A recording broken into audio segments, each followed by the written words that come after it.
Hello everyone, स्वागत है एक बार फिर से आप सबका हमारे इस यूट्यूब चैनल पे। दोस्तों आज हम आपके लिए लेके आए हैं एक स्पेशल और खास वीडियो उन स्टूडेंट्स के लिए जिनका एग्जामिनेशन नवंबर के मंथ में हेल्ड होने वाला है। जी हाँ दोस्तों, जैसा कि आप मेरे स्क्रीन के ऊपर देख पा रहे हो कि इस वीडियो को बनाने का मेरा मेन मोटिव था, जो भी students Indian Air Force group C के लिए अपीयर होने वाले हैं, मीन्स कि अपने रिटन एग्जामिनेशन को देने वाले हैं, उनके लिए दोस्तों मैं आज बात करने वाला हूँ कि उनको क्या पढ़ के जाना चाहिए, साथ ही साथ दोस्तों उनका क्या कट ऑफ मार्क्स रहना चाहिए और क्या उनको स्कोर करने में फ़ायदेदायक होगा, मीन्स कि क्या पढ़ के जाएं ऐसा कि वो उनको अच्छे मार्क्स स्कोर करने में फ़ायदा मिल सके। ठीक है, तो दोस्तों इस वीडियो में बेसिकली हम इन सारे टॉपिक्स के बारे में बात करने वाले हैं। तो अगर आप हमारे चैनल पे पहली बार विजिट करें तो चैनल को सब्सक्राइब कर लीजिएगा ताकि आपको आने वाले जितने भी अपडेट्स हो इंडियन एयरफोर्स ग्रुप सी का रिगार्डिंग सबसे पहले मिले।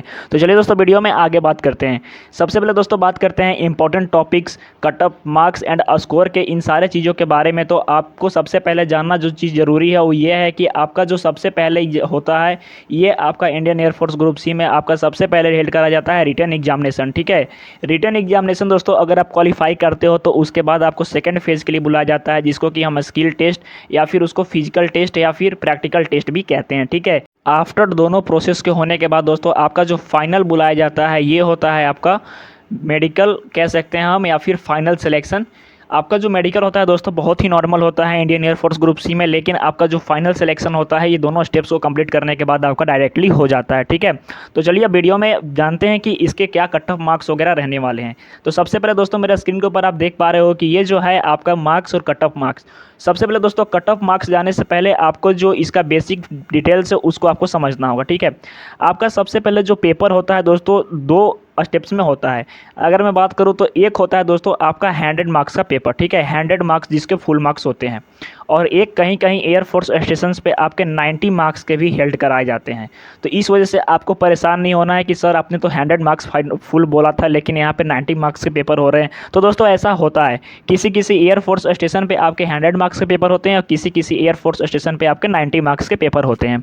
तो अब इन पेपर्स में कौन कौन से सेक्शन आपके जुड़े हुए रहते हैं, तो सबसे पहले जैसा कि आप मेरे स्क्रीन के ऊपर देख पा रहे हो कि आपका जनरल अवेयरनेस के 25 क्वेश्चंस रहते हैं और आपका जो फुल मार्क्स होता है 25 ही होता है। ठीक है, न्यूमेरिकल एप्टीट्यूड की बात करूं तो दोस्तों इसमें आपके जनरल मैथमेटिक्स के क्वेश्चंस रहते हैं, ये भी आपके 25 मार्क्स का रहता है और ये भी 25 क्वेश्चंस ही आपके रहते हैं।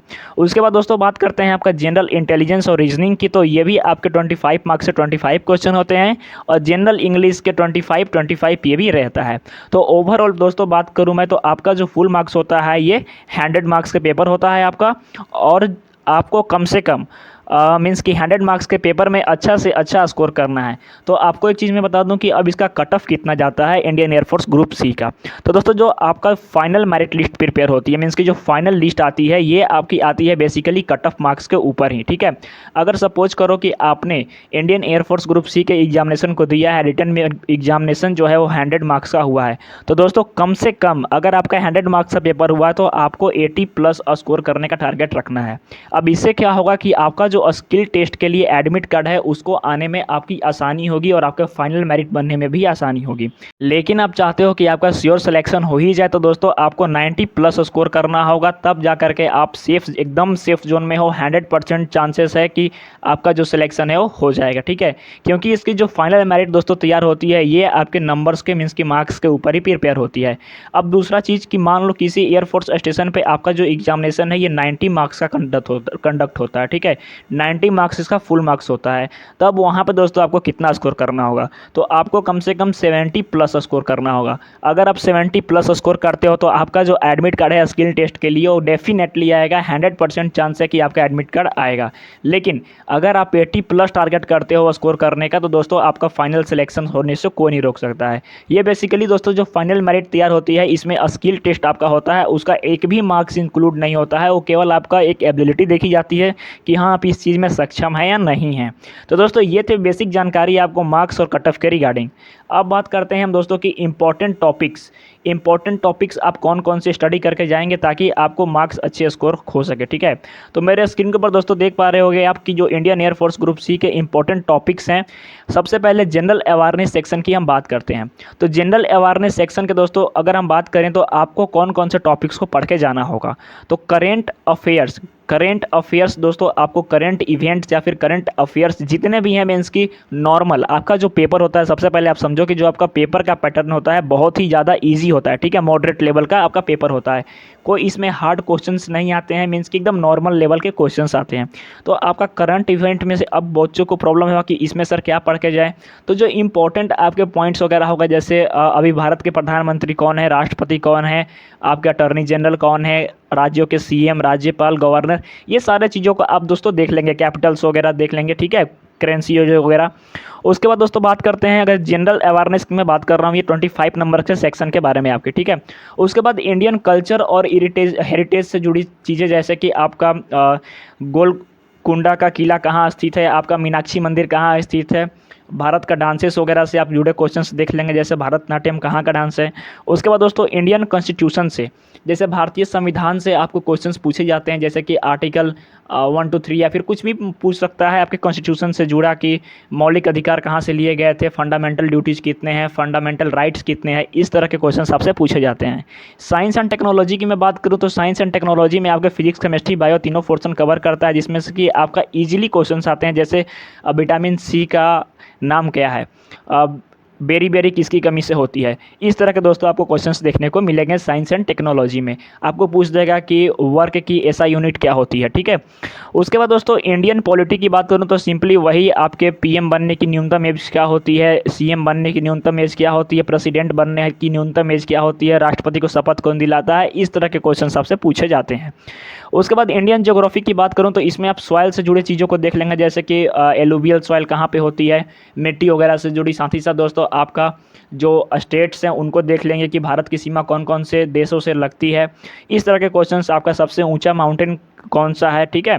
तो इस तरह के क्वेश्चंस दोस्तों आपको देखने को मिलेंगे, जो कि बिल्कुल मॉडरेट लेवल के रहेंगे।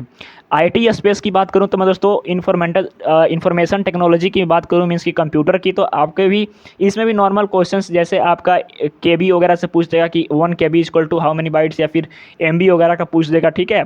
अब पूछ देगा कि आपके इंटरनेट के जो जनक है उनको किसको कहा जाता है, फादर ऑफ इंटरनेट किसको कहा जाता है, या फिर आपके फादर ऑफ कंप्यूटर किसको कहा जाता है।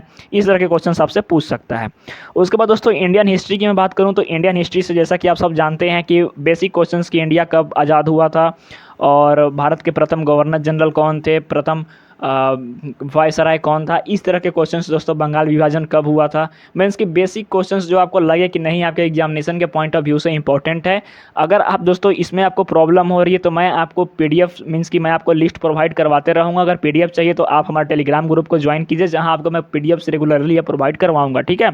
इंडियन इकोनॉमी की बात करूँ तो मैं इंडियन इकोनॉमिक्स से भी क्वेश्चन आपसे पूछे जाते हैं, जैसे कि बुक्स वगैरह के जैसे आपसे पूछ लेगा कि मिक्स्ड फार्मिंग किसको कहते हैं, ठीक है, मिक्स्ड इकोनॉमी किसको कहते हैं, जीएसटी का फुल फॉर्म क्या है, और साथ ही साथ जीएसटी क्या होती है, कब इसको इम्प्लॉयड किया गया था। मीन्स की इकोनॉमिक्स से भी मीन्स कि आपके जुड़े क्वेश्चंस आएंगे, वही हल्के फुल्के, ज़्यादा उसमें सोचने वाली चीज़ नहीं है, ठीक है।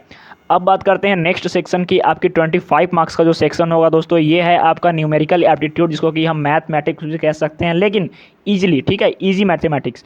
अब इसमें आपके क्वेश्चंस होंगे पाइप और किस टर्न से, ठीक है।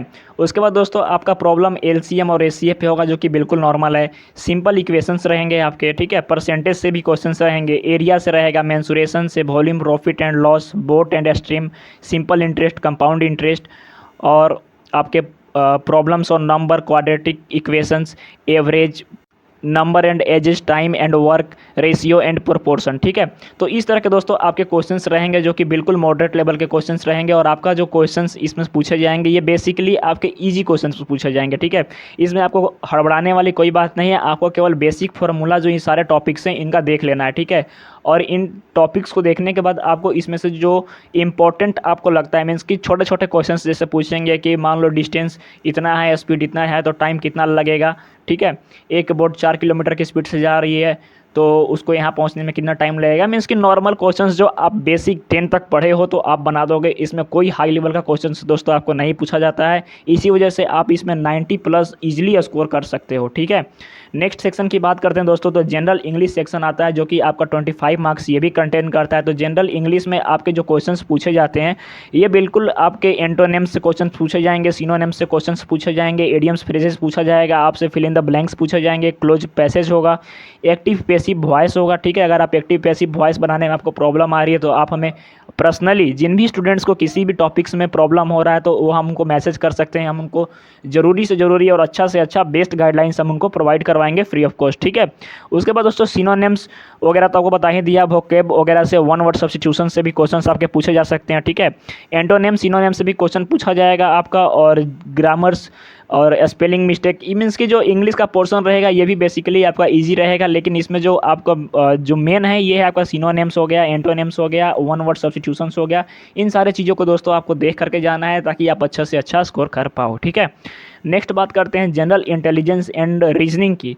तो जनरल इंटेलिजेंस और रीजनिंग की बात करूं दोस्तों तो ये भी 25 मार्क्स कंटेन करता है, जिसमें कि आपका जो क्वेश्चंस रहता है बेसिकली न्यूमेरिकल के ऊपर रहता है, ठीक है। आपका मैं कह सकता हूं तो ये आपका रीजनिंग का बेसिकली पोर्शन रहता है।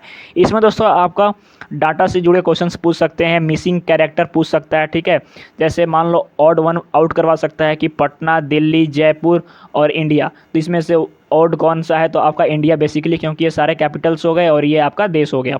तो इस तरह के दोस्तों क्वेश्चंस आपके मिलेंगे, वर्ड सीक्वेंस और rules, blood relations, direction test, और ये सब मीन्स की जो इजी टॉपिक्स हैं आपके। ये देखने में ज़्यादा लंबा लग रहा है लेकिन आपका बहुत ही ज़्यादा इजी क्वेश्चंस रहने वाला है, पजल्स वगैरह से क्वेश्चंस रहेंगे और इजी मीन्स कि एक तरह से कहूँ तो मैं आपका जो पेपर आएगा काफ़ी इजी आएगा, तो आपको ज़्यादा परेशान होने वाली चीज़ नहीं है। और आपको इंडियन एयरफोर्स ग्रुप सी के अगर एग्जामिनेशन को देना है तो दोस्तों आपको एक चीज़ ध्यान रखना होगा कि आपको कम से कम पढ़ना है लेकिन अच्छा से अच्छा पढ़ना है, ठीक है।